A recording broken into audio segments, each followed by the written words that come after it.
Dholpur police द्वारा 1,05,000 रुपए के इनामी कुख्यात डकैत धर्मेंद्र और लुक्का और उसके भाइयों को गिरफ्तार करने की सूचना 2 दिन से मिल रही है। सूत्रों से मिल रही जानकारी के मुताबिक धौलपुर की डीएसटी टीम पिछले कई दिनों से डकैत लुक्का के पीछे लगी हुई थी। पुलिस के दबाव को देखते हुए डकैत खुद की गिरफ्तारी के लिए घूम रहा था, जिसे बसेड़ी और बसैटांग के कुछ पुलिसकर्मियों की मदद से पकड़ा गया है। सूत्रों से मिली जानकारी के मुताबिक शनिवार को डकैत की गिरफ्तारी को लेकर पुलिस खुलासा कर सकती है। धौलपुर जिले के सैंपऊ कस्बे के बाईपास पर एक ढाबा पर 29 अप्रैल 2024 की रात्रि को फायरिंग एवं पथराव करने के 5 आरोपियों को पुलिस ने गिरफ्तार किया है। आरोपियों से हथियार बरामद करने के पुलिस प्रयास कर रही है। सैंपऊ थाना प्रभारी गंभीर सिंह ने बताया कि 29 अप्रैल को कस्बे के बाईपास स्थित राजपूताना ढाबा पर एक दर्जन से अधिक लोग 4 व्हीलर गाड़ी एवं बाइकों पर सवार होकर ढाबा पर पहुंच गए। आरोपियों ने ढाबा पर ताबड़तोड़ फायरिंग एवं पथराव शुरू कर दिया। आरोपियों द्वारा करीब आधा घंटे तक जमकर उपद्रव मचाया गया। फायरिंग एवं पथराव से ढाबा पर खाना खा रहे लोगों में दहशत फैल गई। ढाबा पर भोजन कर रहे एक युवक की गर्दन में भी गोली लगी है। हमलावर ढाबा पर जमकर तोड़फोड़ कर फायरिंग कर दहशत फैलाते हुए मौके से फरार हो गए। पुलिस ने तत्कालीन समय पर घटनास्थल पर पहुंचकर जायजा लिया। इलाके में नाकाबंदी भी कराई, लेकिन हमलावर फरार हो गए। ढाबा संचालक श्याम परमार पुत्र रतिराम परमार ने आधा दर्जन से अधिक आरोपियों के खिलाफ मुकदमा दर्ज कराया था। पुलिस ने अभियोग पंजीबद्ध कर आरोपियों को तलाशना शुरू किया। आरोपियों को चिन्हित कर पुलिस संभावित ठिकानों पर दबिश दे रही थी, लेकिन आरोपी ठिकाने बदलकर पुलिस को गुमराह कर रहे थे। थाना प्रभारी ने बताया कि पुलिस को शुक्रवार को जरिए मुखबिर सूचना प्राप्त हुई कि 5 आरोपी फूटे का नगला नहर के पास संदिग्ध अवस्था में घूम रहे हैं। पुलिस टीम गठित मौके पर कार्रवाई करने के लिए भेजा गया। पुलिस ने मौके से आरोपी पंकज पुत्र नवाब सिंह, राम भारत पुत्र राम निवास, राम अवतार उर्फ करुआ पुत्र उदयवीर, विष्णु पुत्र डिप्टी सिंह और पौधा पुत्र श्यामा को गिरफ्तार किया है। आरोपियों को गिरफ्तार कर पुलिस पूछताछ कर रही है। आरोपियों द्वारा की गई फायरिंग के हथियार भी बरामद किए जाएंगे। वारदात में उपयोग किए गए वाहनों को भी पुलिस ने जब्त किया है। थाना क्षेत्र सैंपऊ के भरतपुर नेशनल धौलपुर जो हाईवे है, इस पे एक ढाबा है अपने राजपूताना ढाबा। उस पर 29 अप्रैल को एक फायरिंग की घटना हुई थी। फायरिंग की घटना में जो 5 अभियुक्त थे उनको हमने आज गिरफ्तार किया है। 5 अभियुक्त, एक तो राम अवतार, पंकज, राम भरत जी, पौधा और विष्णु, ये 5 व्यक्ति हैं जिन्होंने उस 29 तारीख की रात को 9:30 बजे के आसपास फायरिंग की थी और ढाबे में तोड़फोड़ की थी। तो इसमें इन 5 आरोपियों को वाहन घटना में प्रयुक्त 2 वाहन मोटरसाइकिल उनके सहित गिरफ्तार किया है। और इन्होंने जो पूछताछ में बताया है वो ये कि इनके भाई के साथ आज से पूर्व में गत महापूर्व लगभग 1 महीने पूर्व इनसे जो मारपीट हुई थी इनके भाई फौजी के साथ, उसके प्रतिशोध में इन्होंने इस तरह की घटनाओं को अंजाम दिया है। और उसमें अभी इनसे अनुसंधान जारी है। फायरिंग में जो प्रयुक्त अवैध हथियार असला वगैरह बरामद हुआ है? नहीं, अभी बरामद नहीं हुआ, अभी उससे पूछताछ कर रहे हैं और जल्दी ही इसमें और खुलासे किए जाएंगे कि भाई कौन कौन थे, कितने इसमें लोग इन्वॉल्व थे, कितने हथियारों पर क्या क्या इन्होंने इस तरह की घटना को अंजाम दिया। धौलपुर जिले के बाड़ी उपखंड के गहराई कापुरा गांव में विद्युत के तारों में शॉर्ट सर्किट होने से 9 गरीब परिवारों के आशियाने जल गए। आग में 9 परिवारों को गृहस्थी का सभी सामान उनकी आंखों के सामने जलकर राख हो गया है। अगर समय रहते दमकल की गाड़ियां पहुंच जाती तो आग पर काबू पाया जा सकता था। आग लगने के बाद राजस्व विभाग की टीम मौके पर पहुंची और आग हादसे में हुए नुकसान की सर्वे रिपोर्ट बनाकर खानापूर्ति कर बिना राहत के चली गई। पीड़ित गृहस्वामी सुरेश सिंह ने बताया कि विद्युत के तारों में शॉर्ट सर्किट हो गया था।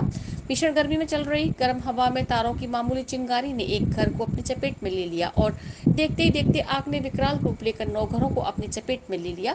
9 गरीब परिवारों के आशियाने उनकी आंखों के सामने जलने लगे। पीड़ित परिवारों ने साहस दिखाते हुए घर में फंसी महिला और बच्चों को सुरक्षित बाहर निकाल लिया। ग्रामीणों की चीखने चिल्लाने की आवाज सुनकर मौके पर पहुंचे अन्य ग्रामीणों ने निजी स्तर पर आग पर काबू पाने का प्रयास किया, लेकिन वह नाकाम रहे। ग्रामीणों ने आग की सूचना बाड़ी उपखंड प्रशासन को दी। काफी देर बाद बाड़ी नगर पालिका की दमकल मौके पर पहुंची और ग्रामीणों के सहयोग से करीब 1 घंटे में आग पर काबू पाया है, लेकिन तब तक आग में 9 गरीब परिवारों का सब कुछ जलकर राख हो गया है। आग में अनाज, कपड़े, बर्तन, 55,000 रुपए समेत अन्य गृहस्थी का सामान जलकर राख हो गया।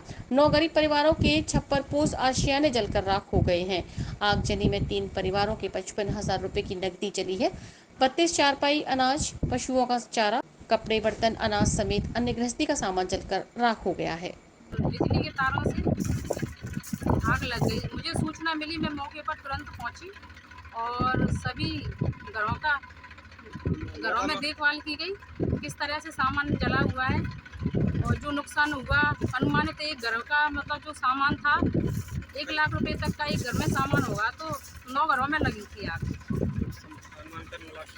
तो 9 लाख रुपए अनुमानित राशि होगी नुकसान की 9 घरों की, जिसमें झोंपड़ी थी और 3 शेड। जैसा आँच लगी है वहाँ तो लाइट में कितने घरों में आग लगी है?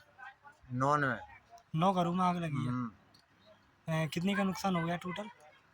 टन तो सारा नुकसान तो बहुत हुआ है। हाँ, कछु मानो का कम से कम मानो का 50-60 हज़ार रुपये मानो का चले जामा गए, और 40 से 50 मन मानो का वो गेहूँ हुआ तो 20 पैप, और पूरे चुका तो मानो का कम से कम 4 से मन मानो का गल्ला सको जी हुआ तो।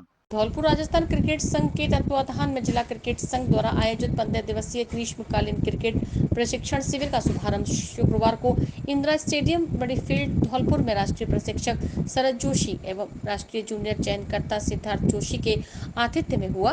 शिविर में खिलाड़ियों को संबोधित करते हुए राष्ट्रीय प्रशिक्षक शरद जोशी ने कहा कि धौलपुर जिले में प्रतिभाओं की कमी नहीं है। इस छोटे से जिले ने क्रिकेट की मूलभूत सुविधाओं के अभाव के बाद भी देश एवं राजस्थान को तनवीर उल हक, अमित गौतम, राहुल चाहर, रजत बघेल जैसे क्रिकेटर दिए हैं। राष्ट्रीय जूनियर चयनकर्ता सिद्धार्थ जोशी ने खिलाड़ियों से कहा कि कड़ी मेहनत कर अपनी प्रतिभा को दिखाएं और अपने जिले एवं राज्य का नाम रोशन करें। राजस्थान क्रिकेट संघ के पूर्व सचिव सोमेन तिवारी ने बताया कि जिले एवं राज्य के प्रतिभावान खिलाड़ी अपनी प्रतिभा का उत्कृष्ट प्रदर्शन करें। क्रिकेट संघ द्वारा खिलाड़ियों को सभी खेल सुविधाएं प्रदान की जाती रहेंगी। शिविर में ऐसी प्रतिभाओं का चयन कर उनकी कमियों को दूर कर राज्य स्तरीय प्रतियोगिताओं में हिस्सा लेने के लिए तैयार किया जाएगा। क्रिकेट संघ के उपाध्यक्ष संजीव श्रीवास्तव ने बताया कि संघ द्वारा निःशुल्क आयोजित शिविर में जिले भर से विभिन्न आयु वर्ग के 150 से अधिक बालक बालिका भाग ले रहे हैं। शिविर में राज्य स्तरीय प्रशिक्षकों द्वारा जिले की प्रतिभाओं के खेल को निखारा जाएगा। शिविर में प्रशिक्षक के रूप में BCCI लेवल 1 सोमेन तिवारी, दुष्यंत त्यागी, सुरजीत सिंह, संजीव कुमार अपनी भूमिका निभाएंगे। धौलपुर जिले की सरमथुरा थाना पुलिस ने क्षेत्र के भम्पुपुरा गांव के नजदीक 24 अप्रैल 2024 को बाइक सवार दंपति से हथियार की नोक पर 4 बाइक सवार बदमाशों द्वारा की गई लूट का पर्दाफाश किया है। अनुसंधान के बाद पुलिस ने लूट के आरोपी 2 बदमाशों को गिरफ्तार किया है। वारदात में शामिल रहे 2 बदमाश अभी फरार हैं। थाना प्रभारी गौरव कुमार ने बताया, भम्पुरा गांव निवासी हलुका सिंह अपनी पत्नी ललिता के साथ 24 अप्रैल 2024 को मध्य प्रदेश के सबलगढ़ शहर से शादी समारोह में शामिल होकर वापस घर लौटकर आ रहा था। करौली जिले के मडराल क्षेत्र से 2 बाइकों पर 4 बदमाश दंपत्ति के पीछे लग गए। बाइक सवार दंपत्ति का पीछा करते करते बिल्कुल गांव के नजदीक पहुंच गए, जब बदमाशों ने हथियार की नोक पर दंपत्ति की बाइक को रुकवा लिया और महिला से सोने चांदी के आभूषण व नकदी को लूटकर फरार हो गए। तत्कालीन समय पर दंपत्ति ने अज्ञात बदमाशों के खिलाफ लूट का मुकदमा दर्ज कराया था। पुलिस ने मामले में साइबर सेल की मदद से अनुसंधान को शुरू किया। शुक्रवार को पुलिस ने लूट में शामिल 2 बदमाश मोनू उर्फ निशान पुत्र मुंशी खान और शिवम उर्फ कल्लू पुत्र मुकेश कुमार को गिरफ्तार किया है। दोनों बदमाशों ने अपने 2 सहयोगियों के साथ दंपत्ति के साथ हथियार की नोक पर लूट की घटना को अंजाम दिया था।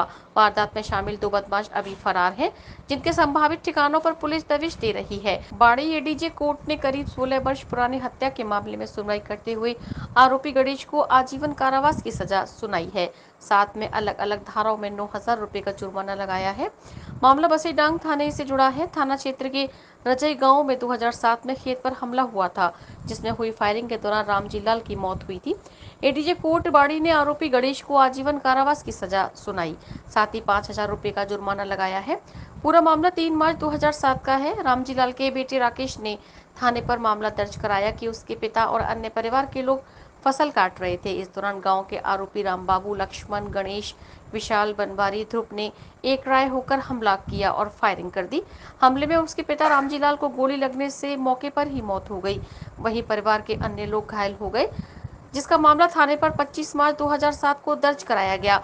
मामले में बसईडांग पुलिस ने एडीजे कोर्ट में परिवाद दिया था, जिसका मामला कोर्ट में विचाराधीन था। शुक्रवार को एडीजे नीरज कुमार ने मामले में फैसला सुनाते हुए आरोपी गणेश को आजीवन कारावास की सजा सुनाई है। धारा 307 में 10 वर्ष का कारावास और 2,000 रुपए का जुर्माना, 148 में 3 वर्ष का कारावास और 2000 का जुर्माना किया है। यह सभी सजा साथ साथ चलेंगी। ऐसे में कुल 9000 का जुर्माना किया है। मामले में अदालत ने पूर्व में रामबाबू, लक्ष्मण और ध्रुव को साक्ष्य के अभाव में बरी कर दिया था। रेलवे पुलिस ने राजाखेड़ा में ई टिकट का अवैध कारोबार करने वाले कंप्यूटर संचालक को किया गिरफ्तार। धौलपुर जिले के राजाखेड़ा कस्बे में रेलवे पुलिस ने ई टिकट का अवैध कारोबार करने वाले एक कंप्यूटर संचालक को गिरफ्तार किया है। पुलिस ने मामले में कार्रवाई करते हुए जितेंद्र कुमार गुप्ता पुत्र हीरालाल निवासी हाट मैदान जरिया मोहल्ला वार्ड नंबर 9 थाना कोतवाली राजाखेड़ा को गिरफ्तार किया है। रेलवे पुलिस ने बताया कि महानिरीक्षक सह प्रधान मुख्य सुरक्षा आयुक्त रेलवे सुरक्षा बल प्रयागराज एवं वरिष्ठ मंडल सुरक्षा आयुक्त रेलवे सुरक्षा बल आगरा के निर्देशों की पालना में आरपीएफ पोस्ट धौलपुर एवं क्राइम विंग सेल आगरा द्वारा अवैध तरीके से रेलवे की ई टिकट का कारोबार करने वाले एक व्यक्ति को 8 पर्सनल यूजर आईडी का प्रयोग करके ई टिकट का कारोबार करने के आरोप में गिरफ्तार किया है। फिलहाल पुलिस मामले में जांच पड़ताल कर रही है। पुलिस ने आरोपी के कब्जे से कंप्यूटर सहित अन्य सामान बरामद किया है। धौलपुर जिले में पड़ भीषण गर्मी के बीच यहां की राजनीति का पारा भी अपने चरम पर पहुंच रहा है। लोकसभा चुनाव के मतदान के बाद अब नेताओं के audio video social media platform पर वायरल हो रहे हैं। ताजा मामला धौलपुर जिले की बसेड़ी विधानसभा क्षेत्र का है, जहां के कांग्रेसी विधायक संजय जाटव के 3 ऑडियो और एक वीडियो सोशल मीडिया प्लेटफॉर्म पर वायरल हो रहे हैं। वायरल हो रहे 2 ऑडियो में विधायक संजय जाटव की नोकझोंक सरमथुरा थाना एसएचओ गौरव सेन और दूसरे ऑडियो में वन विभाग सरमथुरा पर तैनात वनपाल संजय सिंह तोमर से भी नोकझोंक हो रही है। वायरल हुए तीसरे ऑडियो में विधायक संजय जाटव आबकारी दुकान के सेल्समैन से सेवा करने की मांग कर रहे हैं, जबकि वायरल हुए एक वीडियो में विधायक संजय जाटव क्षेत्रीय वन विभाग के कार्यालय सनमथुरा से बंद किए गए ट्रैक्टर को निकलवा कर ले जाते हैं। यह वीडियो फरवरी माह का बताया जा रहा है। विधायक संजय जाटव के हो रहे वायरल ऑडियो और वीडियो को लेकर बसेड़ी के बीजेपी के पूर्व विधायक हमलावर हो गए हैं और उन्होंने प्रदेश के सीएम भजनलाल शर्मा से मामले की निष्पक्ष जांच करने की मांग करते हुए कांग्रेसी विधायक की दबंगई रोकने की मांग की है। विधायक संजय जाटव ने ऑडियो वीडियो वायरल होने के बाद कहा कि वायरल हुए दोनों ऑडियो पर विभागीय कार्यवाही दोनों कार्मिकों के खिलाफ हो रही है। वनपाल को डीएफओ ने सस्पेंड कर दिया है और एसएचओ के खिलाफ एसपी ने जांच बैठा दी है। विधायक ने कहा कि निर्दोष लोगों के साथ अन्याय बर्दाश्त नहीं किया जाएगा। हेलो, अभी लोकेशन क्या है आपकी तोमर साहब? बोलिए, आदेश करो। हैं?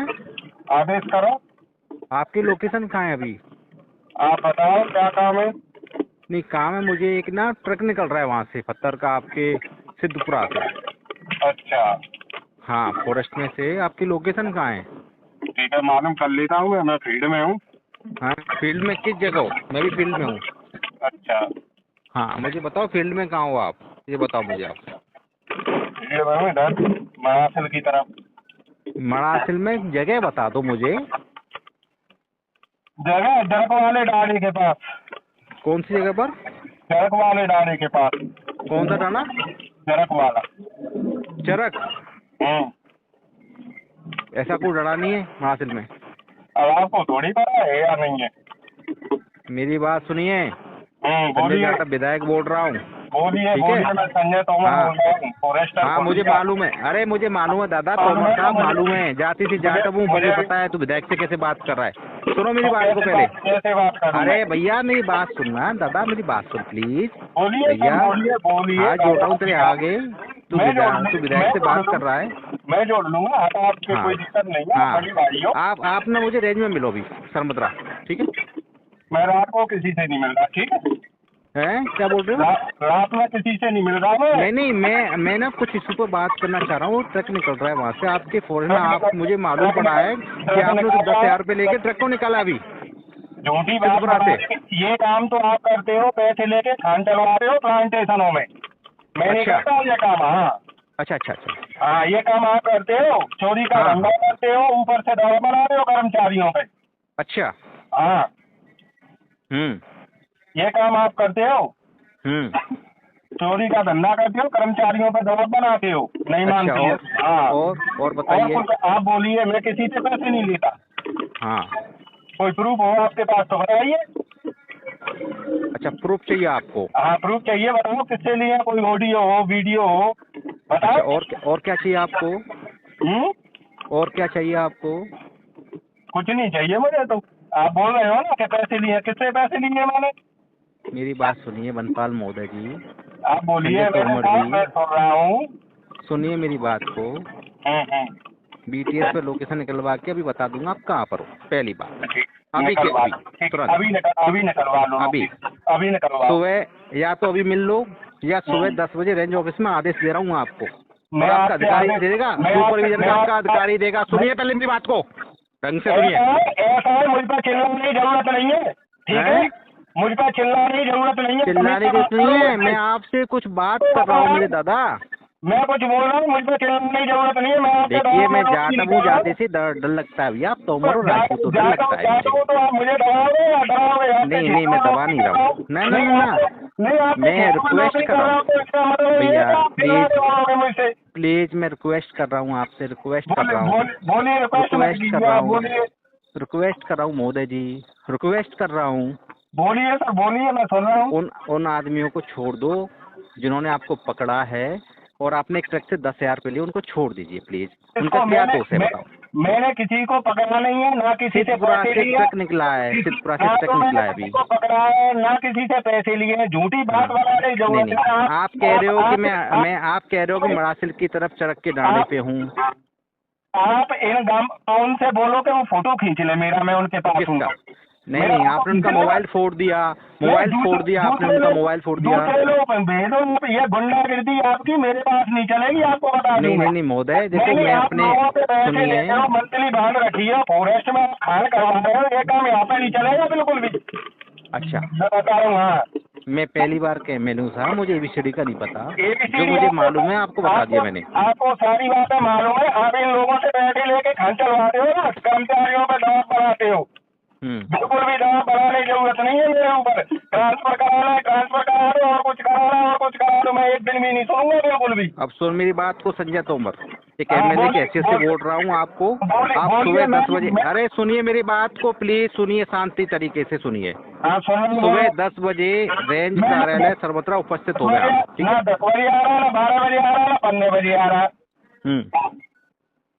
मैं अपने अधिकारियों का निर्देश मानूंगा, किसी के नहीं मानूंगा। ओके कोई बात नहीं, मालूम पकड़ा है ना। सच्चाई क्या है, सच्चाई बताओ। शराब बेचता है, ये सच्चाई है। जी हम तुम दोनों के बीच की बात है, हम तुम दोनों के बीच की बात है। आपको पता है बेचता ना, है, शराब बेचता है वो। अरे साहब मुझे मालूम है बेचता है।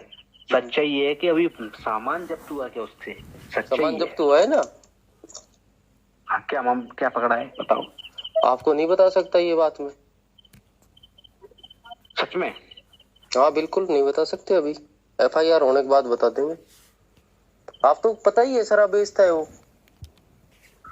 नहीं वो तो मुझे मालूम है, सच्चाई तो ये है कि शराब बेचता है, लेकिन अभी सामान क्या पकड़ा है ये पता है? कुछ दारू पकड़ी है, देसी है, इंग्लिश है, ये तो बता सकते हो आइडिया से। ये नहीं बता रहा क्वांटिटी क्या है। पुलिस के पास सब कंफर्म होती है चीजें। आप देखो, आप सूंघ सकते हो कि अवैध खनन कहाँ चल रहा है, ये सूंघ सकते हो आप, पहली बात। आप ये सूंघ सकते हो कि तोड़ी की गाड़ी कहाँ से चल रही है। आप ये सूंघ सकते हो कि 8 बजे के बाद दारू कहाँ बेच रही है, लेकिन कार्रवाई नहीं। आपके मैं ये नहीं कह रहा, आपका मतलब आपके नहीं, पुलिस प्रशासन का, आपको ये नहीं पता किस गांव के अंदर दारू बिच रही है, आपके यहाँ 8 बजे के बाद कहाँ दारू बिच रही है। हाँ आप बताओ क्या कहना चाह रहे हैं, वो बताओ आप। मैं ये कहना चाह रहा हूँ, वो तो आपको खैर 1-2 दिन में या अभी मेरे पास वीडियो आ जाएगा उसका। किसका? राम रतन को पकड़ा है, जिसको पकड़ा है आपने, वहां से आप पकड़ के लाए हैं। मैं ये आप पे उंगली नहीं उठा रहा, मैं नहीं बात समझना। उसके पास माल बरामद हुआ है क्या? नहीं तो ये बात नहीं चाहता हूँ, कोर्ट पूछती है ना ये बात। तो कोर्ट तो पूछती है, एक विधायक के नाते मैं आपसे पूछ रहा हूँ। अनपढ़ नहीं हूँ मैं, मेरे पास सारे सबूत रहते हैं, आदमी मेरे भी रहते हैं। आप मेरे आदमी हो, यहाँ लग रहे हो, SHO अच्छा कार्य से दिए, और वो ये भला आदमी है। आप आदमी हूँ, पहली बात ये साफ करें। कानून के आदमी हो तो मैं भी संविधान के थ्रू आदमी हूँ। मैं भी जनता के द्वारा चुना हुआ संविधान का आदमी हूँ। नहीं लग रहा हूँ मैं, लग रहा हूँ तो मुझे ज्यादा, मैं यहाँ रहना भी नहीं चाहता हूँ। एक्चुअली बात ये है। दूसरी बात ये है कि हम तो वो काम करेंगे जो कानून का काम है।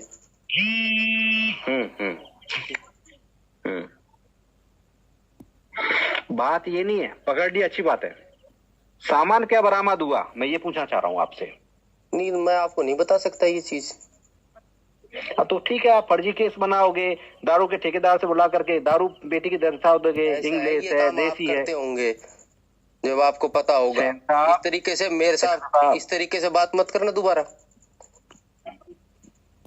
ऐसा है सेन साहब, सुनना मेरी बात को गौर से। ऐसा है, पढ़ा लिखा हूँ, मेरी अनपढ़ नहीं हूँ। नहीं, मेरी बात सुनिए, आप मेरी बात सुनिए साहिदार जी, मेरी बात सुनिए। मैं अलग टाइप का अधिकारी हूँ। ऐसा है, मेरी बात को आवाज नीचे, मैं भी अलग टाइप का नेता हूँ, मैं भी अलग टाइप का नेता हूँ। हाँ तो होंगे, समझ गए मेरी बात को, अलग टाइप का मैं नेता हूँ। पूछने का कोई हक ही नहीं है ये। क्यों नहीं है? जनप्रतिनिधियों में यहाँ का क्यों नहीं है? हाँ जनप्रतिनिधियों क्यों नहीं है? आप नीचे करिए अपनी आवाज। नहीं करेंगे आप अपनी आवाज नीचे करिए, आप अपनी आवाज नीचे करिए। आप एक जनप्रतिनिधि से बात कर रहे हो, मैं ये नहीं कह रहा, आप पे इंजाम नहीं लगा रहा कि क्या पकड़ा है, गलत है कि दोषी है कि नहीं है, ये नहीं कह रहा मैं आपसे। मैं ये पूछना चाह रहा हूँ उसके साथ सामान क्या बरामद हुआ है। मेरे पास वीडियो है, वो आपको नहीं बताएंगे। आप बता देना कोर्ट को, कोर्ट ही डिसाइड करेगा, आप डिसाइड नहीं करोगे। ठीक है, सुनिए मेरी बात को। और जो आप डंडे बरसा रहे हो ना, डंडे यहाँ पे डंडे जो बरसा रहे हो वो मेरे पास सब पता है। तोड़ी की गाड़ी नहीं कर रही है, 500 रुपए ले रहा है आपका आदमी, क्या मतलब आपका? है आपका आदमी ले रहा होगा। अच्छा मेरा आदमी ले रहा है? हाँ आपका मेरा आदमी ले रहा है, तो मेरा आदमी आपको पता होगा। ऐसा है, यहाँ SHO आए हैं और गए हैं, ठीक है। मैं यहाँ कोई अनपढ़ आदमी नहीं हूँ, तरीके से बात करिए, कोड ऑफ कंडक्ट और उसके अकॉर्डिंग मत करिए, जनप्रतिनिधि का अपना हनन मत करिए। आप समझिए मेरी बात को, आप नौकर आदमी है, सरकार के नौकरी आदमी है। आप पहले सुनिए मेरी बात को, तरीके से सुनिए।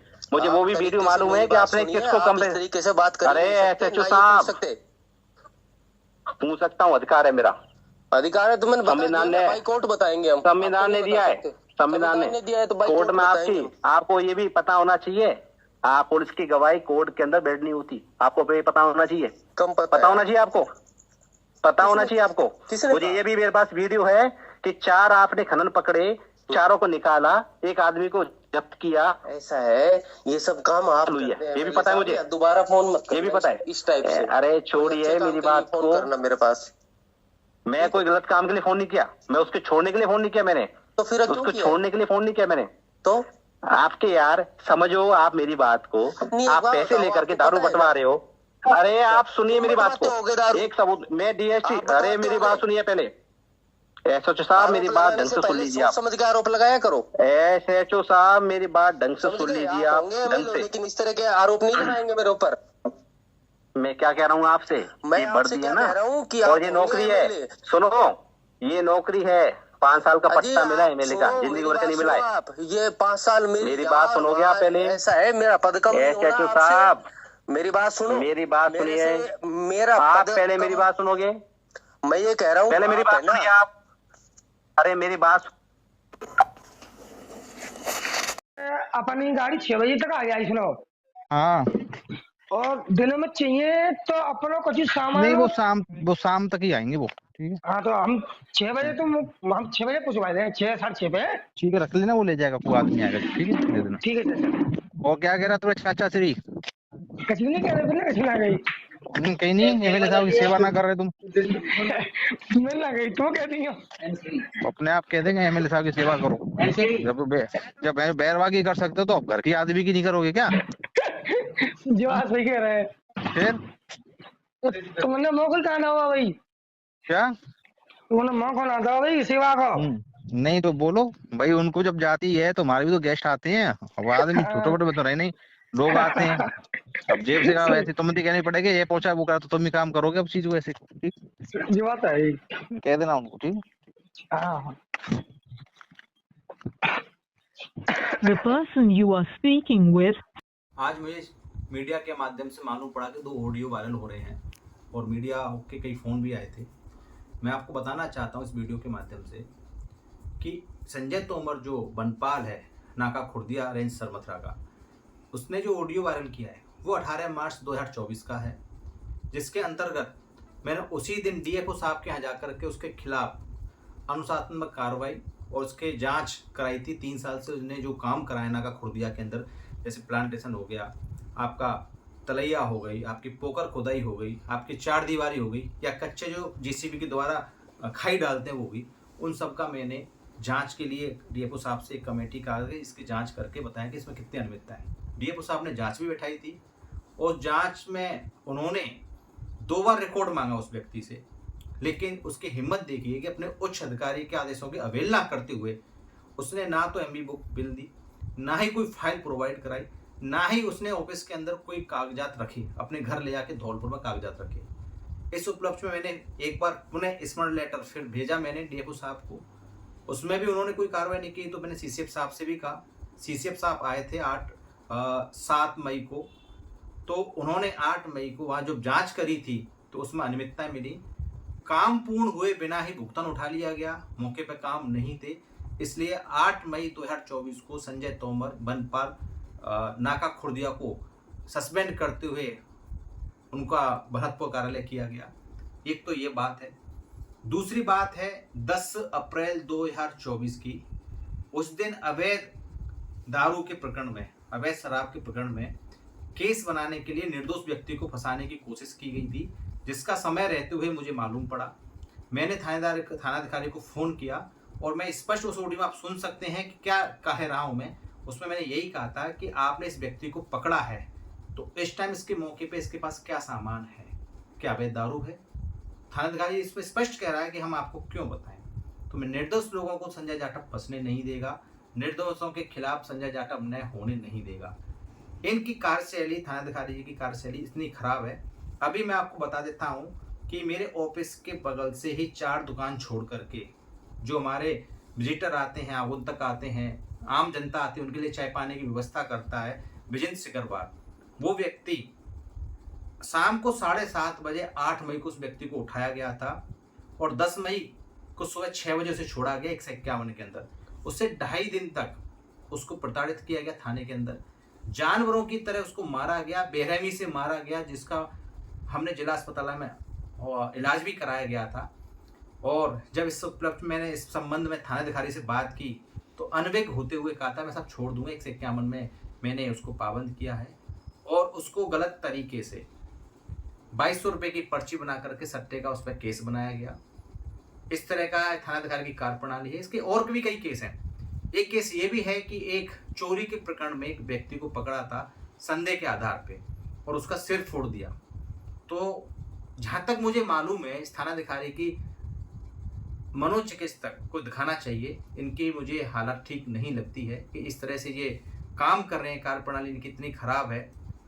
एक चीज़ और मैं बता देता हूँ आपको इस वीडियो के माध्यम से, सुबह 6 से लेकर 10 बजे तक दारू सुबह खुद थानाधिकारी खड़ा होकर भिजवाते हैं। इस संबंध में मैंने खुद उनको मौके पर पकड़ा। दारू पीने वाले को तो पकड़ के ले जा रहे हैं लेकिन दारू बेचने वाले के लिए कुछ नहीं कर रहे। तो संजय जाटव ये राज नहीं चलने देगा। मैं इस अन्याय के खिलाफ हूँ, निर्दोषों के खिलाफ मैं कार्रवाई नहीं होने दूंगा। इस संबंध में मैं आपसे इस वीडियो के माध्यम से और कहना चाहता हूँ कि जो उच्च अधिकारी इनके माननीय पुलिस जिला पुलिस अधीक्षक महोदय हैं, डीएफओ साहब हैं, आप उनसे पूछिए। संजय तोमर सस्पेंड हो चुका है। एक पुलिस चालक है थाना सरमत्रा का, उसको भी लाइन हाजिर कर दिया गया है। अगर संजय जाटव गलत होता, जो ऑडियो वायरल हुई हैं, तो शायद मैं हो सकता है इस समय आपसे वो सामना नहीं कर रहा होता। उनको सस्पेंड क्यों किया गया, पुलिस लाइन हाजिर क्यों किया गया? मेरे पास एक एक कागजात है, मैं आपको कागज दिखा देता हूँ। इसमें मैंने 18 मार्च को डीएफओ साहब को संजय तोमर की शिकायत की है और 18 मार्च के बाद 8 मई को सीसीएफ साहब ने उनकी जांच करते उसको सस्पेंड किया गया। दूसरा मैं बता देता हूँ 156(1)(3) के तहत थानाधिकारी पे इस्तेगासा दर्ज हो चुका है। एसपी साहब के यहाँ विजेंद्र सिकरवार जिसको बेरहमी से मारा पीटा गया था, जिसका राजस्थान पत्रिका और दैनिक भास्कर में भी न्यूज में निकला है, एसपी साहब ने खुद उस व्यक्ति को देखा है। एसपी साहब ने डीएसपी और सीओ को आदेश दिए हैं कि जांच करी जाए। तो ये मैं बता सकता हूँ कि गुंडागर्दी खुद थानाधिकारी कर रहा है। संजय जाटव का ना तो कोई अवैध कारोबार है, ना अवैध वालों का सहयोग करता है, ना कभी साथ देता है। मैं सच्चाई के साथ हूँ, सच्चाई के साथ लड़ूंगा। और ऐसे थानाधिकारी या ऐसे जो भी कार्मिक हैं जो गलत कार्य में शामिल हैं, संजय जाटव उनको बख्शेगा नहीं। मैंने आपके सामने अपनी सच्चाई रख दी है। ये गलत है तो ठीक, सही है तो ठीक। आभार, धन्यवाद और हार्दिक स्वागत। आज जिस तरह से बसेड़ी विधानसभा में वर्तमान विधायक के एक पुलिस अधिकारी को धमकाते हुए, एक वन के कर्मचारी को धमकाते हुए जिस तरह से ऑडियो वायरल हुए हैं और जिस तरह से एक शराब ठेकेदार के सेल्समैन से वो सेवा की बात कर रहे हैं, इन सभी चीज़ों की मैं एक जनप्रतिनिधि होने के नाते उनकी निंदा करता हूं और साथ ही साथ ये निवेदन करना चाहता हूं कि जिस तरह से ये दबाव की राजनीति बना करके कर्मचारियों और अधिकारियों को दबाव में लाना चाहते हैं, ये बहुत ही एक तरह से निंदनीय है। तो शायद ये दबाव बना करके अपने जो अवैध काम हैं उनको जायज़ करना चाहते हों या जो जितने भी कर्मचारी अधिकारी हैं उनसे मासिक वसूली करना चाहते हो, इसलिए ये दबाव की राजनीति कर रहे हैं।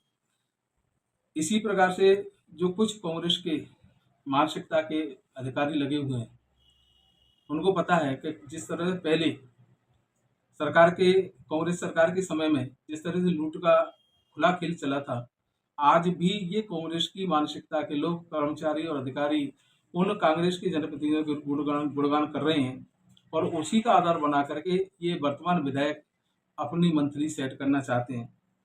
इसी के साथ साथ मैं और ये निवेदन करना चाहूँगा कि जिस तरह से नगर पालिका सर्वोत्तरा में परसों कार्रवाई की है और जिसमें वर्तमान विधायक संजय जाटव के भतीजा है या भाई है जो जेईएन पद पर नगर पालिका में लगा हुआ है और उसने विधायक के कहने पर, उसी के इशारे पर जिस तरह से भारतीय जनता पार्टी की और आम जन के लोगों को परेशान किया है, और होना तो ये चाहिए। आदरणीय जिला कलेक्टर जी से निवेदन करना चाहता हूँ कि जब भी हाईकोर्ट का आदेश है अतिक्रमण हटाने का, परंतु वो अतिक्रमण हटाने का आदेश सिर्फ कुछ ही व्यक्तियों के लिए नहीं है, सबके लिए प्रभावी होना चाहिए। एक मनमाफिक कार्रवाई करते हुए या एक पक्षीय कार्रवाई नहीं करें, उनको पहले नोटिस जारी करें, नोटिस जारी करके अगर वो नहीं हटाते तब कार्रवाई करें और कार्रवाई सबका समान होनी चाहिए। जिस तरह से करौली बस स्टैंड पर कार्रवाई हुई, जिस तरह से बाजार में कार्रवाई हुई और जिन लोगों के मकान बहुत भीतर थे उनको भी इस संजय विधायक के इशारे पर उसके जो जेईएन भाई है या भतीजा है उसने खड़ा होकर के तोड़वाया, ये बहुत ही निंदनीय है। मैं सर्वोत्तरा की और बसेड़ी विधानसभा की जनता के साथ हूँ और जब भी मेरी आवश्यकता होगी वहाँ काम करूँगा। इसके साथ साथ जो भी कर्मचारी और अधिकारी कांग्रेस मानसिकता के लगे हुए हैं उनसे मैं निवेदन करता हूँ कि वर्तमान में सरकार बदल चुकी है। भारतीय जनता पार्टी की भजनलाल सरकार है, जो आमजन की सरकार है, आमजन के हितों को ध्यान में रख करके जो काम करती है, अपनी मानसिकता को बदलें। अन्यथा हम भारतीय जनता पार्टी के कार्यकर्ता होने के नाते इस बात को उच्च अधिकारियों से अवगत कराएंगे और उनके साथ जो भी अनुशासनात्मक जो कानूनी कार्रवाई है उसको कराने की कोशिश करेंगे। साथ ही साथ इसमें जिला कलेक्टर महोदय और एसपी साहब से भी निवेदन है कि जब भी कोई फरियादी आता है उस दोनों फरियादियों की सुने, एक पक्षी कार्रवाई नहीं करें। आप एक अच्छे अफसर हो, एक ईमानदार अफसर हो, हम आपका बहुत अभिनंदन करते हैं इस चीज़ के लिए, आपकी कार्यशैली अच्छी है, उसका भी हम स्वागत करते हैं। परंतु जब कोई फरियादी लेकर के आता है तो फरियादी को सुने, दोनों पक्षों को सुन करके जो भी कानूनी कार्रवाई उसको करें। एक निवेदन और था कि कर्मचारी बसेड़ी विधानसभा के धौलपुर के जो भी कर्मचारी अधिकारी हैं जिन पर जिस तरह के कांग्रेस के लोग दबाव डाल करके अनैतिक कार्य करना चाहते हैं, वो निर्भय होकर के काम करें और जहां भी अगर इस तरह के दबाव बनाया जाता है हमको बताएं, हम निश्चित रूप से उस आवाज़ को उच्च अधिकारियों के साथ पहुंचाएंगे। हम उन सभी अधिकारियों का सम्मान करते हैं जो निर्भीकता से और निडरता से और पक्षपात रहित कार्रवाई करते हैं, हम उनके साथ हैं और हमेशा उनके साथ रहेंगे। और एक निवेदन और है कि नगर सर्वोत्तरा पंचायत समिति में जिस तरह से नरेगा में घोटाले हुए हैं, उन घोटालों की भी आचार संहिता के बाद में मुख्यमंत्री जी से निवेदन करूंगा कि उन सभी नरेगा के घोटालों की जांच हो। साथ ही साथ जिस तरह से बसेड़ी विधानसभा का एक मात्र रोजगार का साधन है वो खनन है। मैं नहीं कहता कि वो वैध है या अवैध है, परंतु उस खनन से हमारे बसेड़ी विधानसभा के लोगों को रोजगार मिला हुआ है। तो मैं जितने भी हमारे उच्च अधिकारियों से निवेदन करूंगा इसका बैठ करके सॉल्यूशन निकालें और आम जन का सहयोग करें जिससे उनकी रोजी रोटी नहीं छिने। और पुनः जो संजय जो विधायक है वर्तमान, उसकी कार्यशैली और जिस तरह से डरा धमका करके राजनीति कर रहे हैं, मैं उसकी पुनः निंदा करता हूं। मैं आमजन के साथ हूं, उन सभी कर्मचारी, ईमानदार कर्मचारियों के साथ हूं जो निर्भीकता से अपने कार्य का निर्वहन कर रहे हैं। जय हिंद, जय भारत।